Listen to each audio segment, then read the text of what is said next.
عباس ستانکزي د طالبانو د خپلمنځي ستونزو پرده پورته کړه او د نجونو د زده کړو د مخنیوي اصلي لامل یې په ګوته کړ. دا چې ستانکزي څه ویلي راځئ په دې اړه دغه راپور واورئ او په پای کې خپل نظرونه راسره شریک کړئ. د طالبانو د بهرنیو چارو وزارت سیاسي مرستیال شیر محمد عباس ستانکزي یو ځل بیا د خپل حکومت له مشرانو غوښتي چې په افغانستان کې د ټولو وګړو پر مخ د زده کړو دروازې پرانیزي.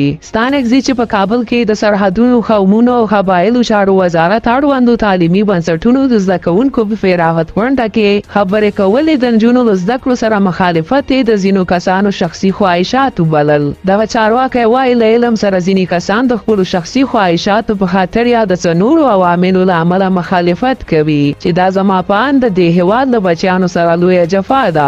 نوموړی وایي په هیڅ صورت کې باید د زده کړو دروازې بندې نشي او زیاتوي که څوک دلایل لري نو میدان ته دې راښکته شي. دا خو څه دلیل نه دی چې موږ اجازه نه ورکوو. ستانکزي خبرداری ورکوي چې د نجونو پر مخ د ښوونځیو او پوهنتونونو تړل کېدو له امله د ولس او د دوی د حکومت ترمنځ واټن زیات شوی دی چې دا کار به یې په زیان تمام شي. ستانکزي چې له دې وړاندې هم څو ځله د خپل حکومت دا پرېکړه ننګولې وه وایي یا دا ستونزه د دې لامل شوې چې هم ملت او هم نړیوال له موږ څخه ناراضه شي. هغه وایي د اسلامي امارت په چارواکو او مسیرونو دا غږ کوم چې د علم دروازې دې زموږ د هېواد د ځوان نسل او بچیانو په مخ خلاصې کړي. د طالبانو په حکومت کې د نجونو د زده کړو پر سر دا ډول جنجالونه او مخالفتونه له لومړۍ وختونو را روان دي خو چارواکي وایي چې دا ستونزه لنډمهاله ده او ژر به یې حل کړو.